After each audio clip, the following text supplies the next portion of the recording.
The Nike Pegasus Plus and the Nike Pegasus 41, two shoes that share the same name but are designed for slightly different purposes. How do you choose which one's right for you?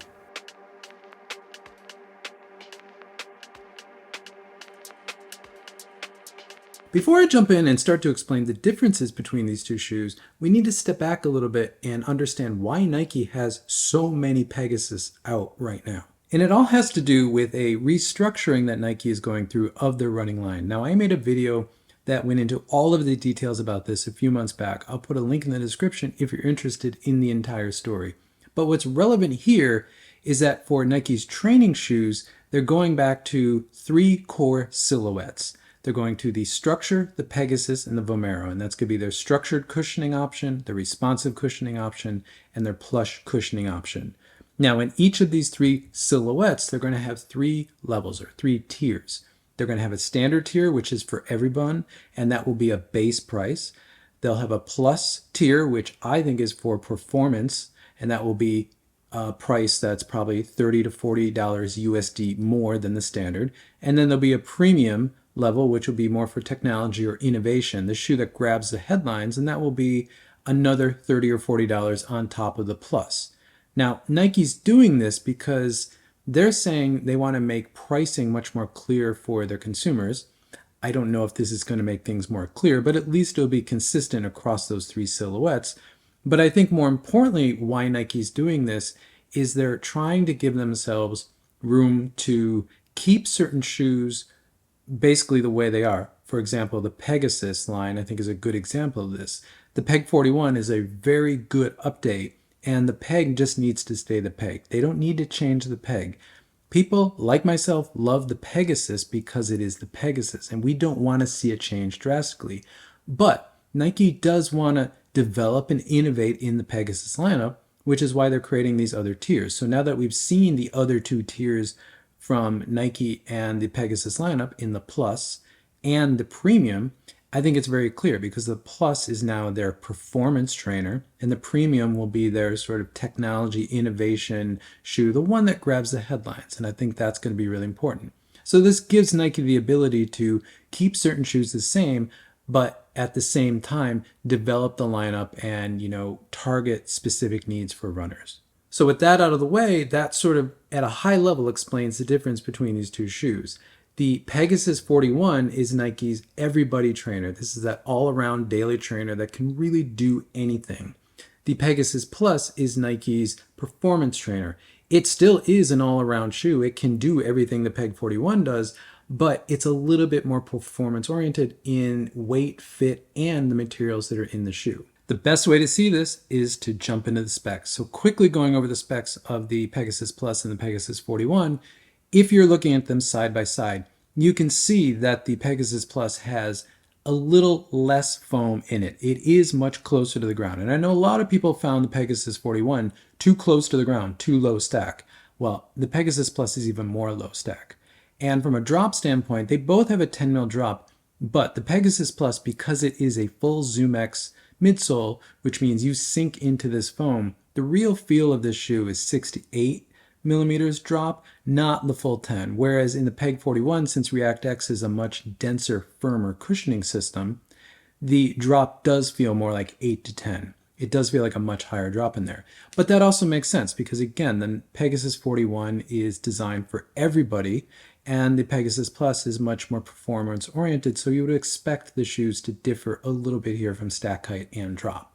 Now, from a weight standpoint, you can see there's a sizable difference in the weight. The Pegasus 41 coming in around 283 grams or 9.98 ounces in the standard US men's size 9 reference is, again, on the heavier side, but it is a overbuilt daily trainer. It's meant to go the long distance and provide many, many, many miles and kilometers over many runs. Whereas the Pegasus Plus is a much lighter weight shoe. It's not the lightest weight shoe out there, but for performance trainers, it's right in the area that it should be. And I will say on foot, you do notice the differences in weights between these two shoes. The Pegasus Plus is considerably lighter. And moving to the midsoles, this is really the primary difference between these two shoes. It's the cushioning systems. In the Pegasus Plus, we have a full ZoomX one-piece midsole. There's no plate, there's no shank, there's no dual foams in this. This is not recycled ZoomX. This is 100% ZoomX foam, and it's beautiful. Now, ZoomX foam is Nike's premier super foam. It's in the racing shoes. However, the formula of ZoomX that's in this shoe is more similar to what was in the Streakfly or the Invincible. It's a little bit more rubberized, which means it's a little bit more durable than what you'd find in the Vaporfly or the Alphafly. And from a geometry standpoint, there is a very mild forefoot rocker in the Pegasus Plus, and it does have a very modern ride, mostly because of the foam, but I still would consider this a very traditional feeling shoe.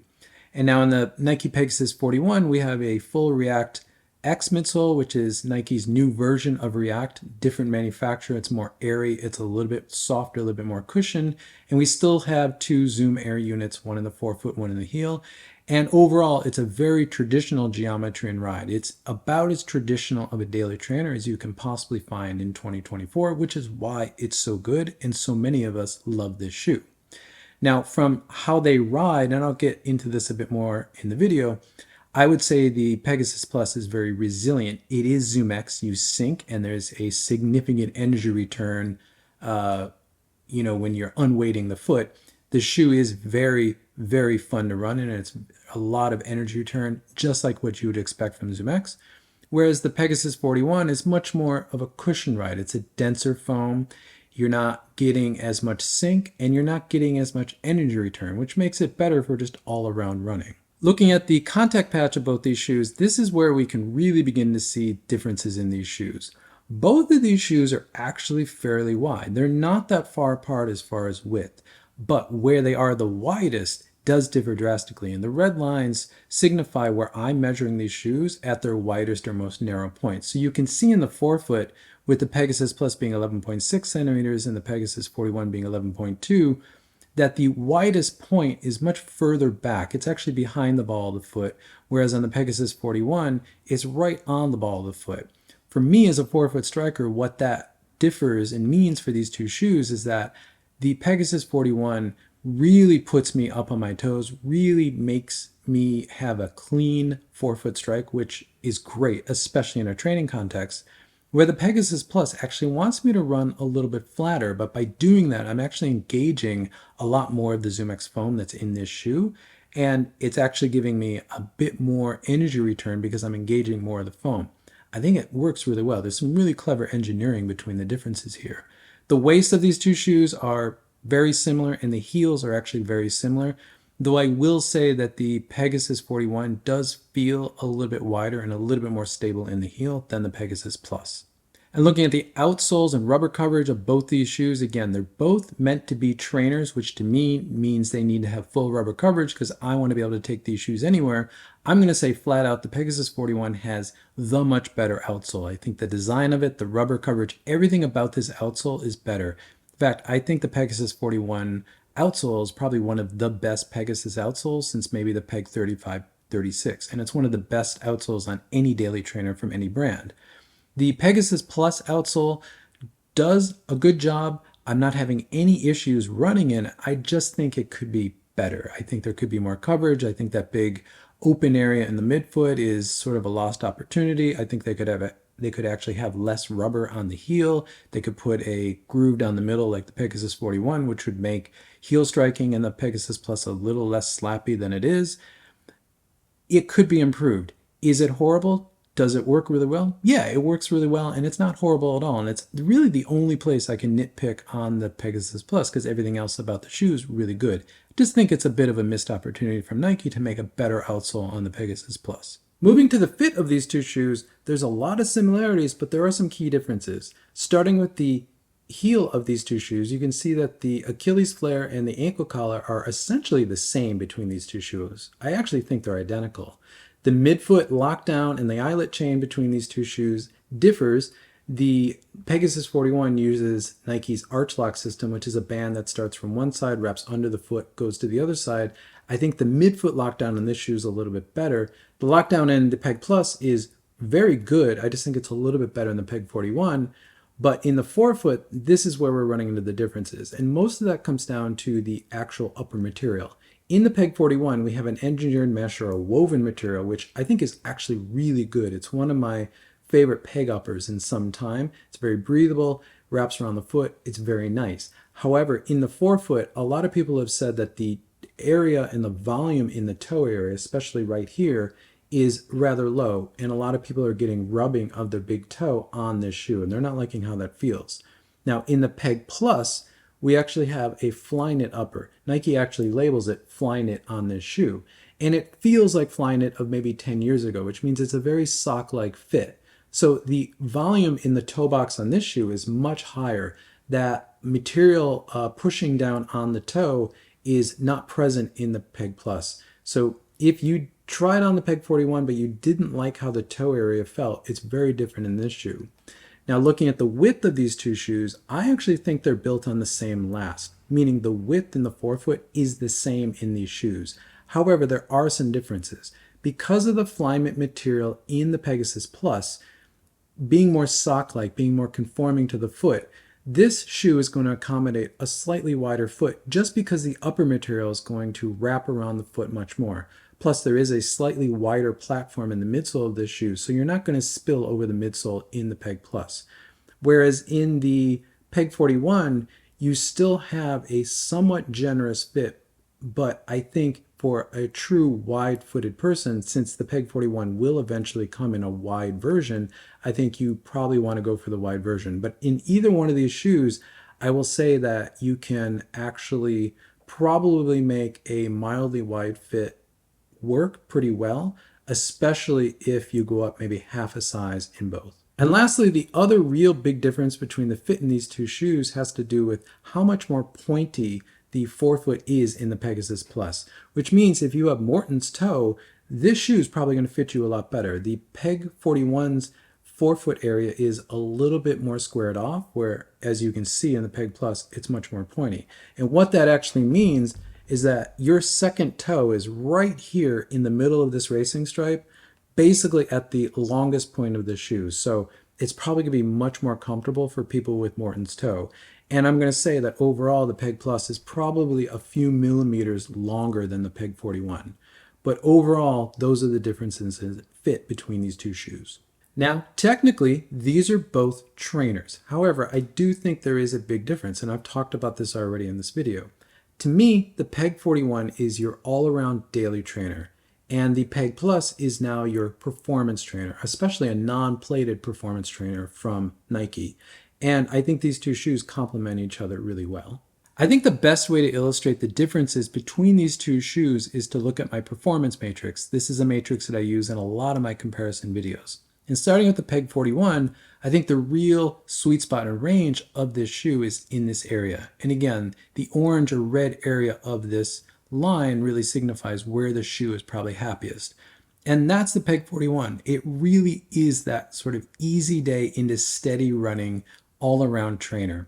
In that 80-20 rule of running, where 80% of your running should be easy, 20% should be harder or workouts, the Pegasus 41 is the shoe for that 80% of running. It just does that easy running, steady running very well. But it is a daily trainer, so it should do everything else. And I will say that I've done threshold running in the Peg 41. I've even done max effort running in the Peg 41. And it will do that. It's just not where it's happiest. So its real range, I would say, is definitely all the easy into steady and a little threshold. That's where it's really spot on. But with the Peg Plus, since it's more of a performance-oriented trainer, I think its real sweet spot is somewhere between steady and threshold. It loves to go a little bit faster. And for max effort, really workout, reps, intervals, that type of stuff, it's actually brilliant. I have run the Peg Plus on workouts that I've typically only used plated trainers for, and it's done beautifully. I felt at no disadvantage not having a carbon plate.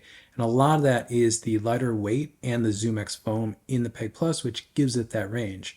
Now, the Peg Plus can definitely do the easy running, but it's not happiest there. It can feel a little slappy, and I think a lot of that is the outsole pattern and just the width of the platform of the shoe. But once you get up into your steady threshold pace and faster, the shoe really comes alive. The ZoomX foam really asserts itself, and you can really begin to tell the difference. And that's really the key difference between these two shoes. Now, I think Nike has designed them to be very complementary and work together, whereas you have the Peg 41 for all of that easy all-around running, and you have the Peg Plus for your workouts and more faster, more aggressive running. But the way I look at these two shoes is if I'm going to go out for a run and I just want to go enjoy a run, I don't really have a particular goal in mind. I just want to go run by feel and see how I feel. If I'm feeling, a little off that day, I'm going to go slower. If I'm feeling really good, I want to be able to pick it up. That's what the Pegasus is for. It's going to just be that do anything, go anywhere shoe that if I'm having an off day and I want to go slow, it's going to do that really well. If I want to pick it up and do some threshold running, it's going to do that really well. Where with the Peg Plus, this is a shoe that I can totally do that with, but I'm probably going to reserve this for more workouts or when I'm going to go out to do some tempo running or threshold running, because this shoe is just much more focused around running faster and really getting the best out of the Zoom X midsole. Thank you for making it to the end of the video. If you find this content useful, consider subscribing. You'll see more content from me pop up in your feed. If you're already subscribed, consider joining the channel. It helps me continue what I do here on this channel. Neither one of those options are great. Leave a like on this video because it helps this channel continue to grow, which I always appreciate. And with that, I'll catch you in the next one.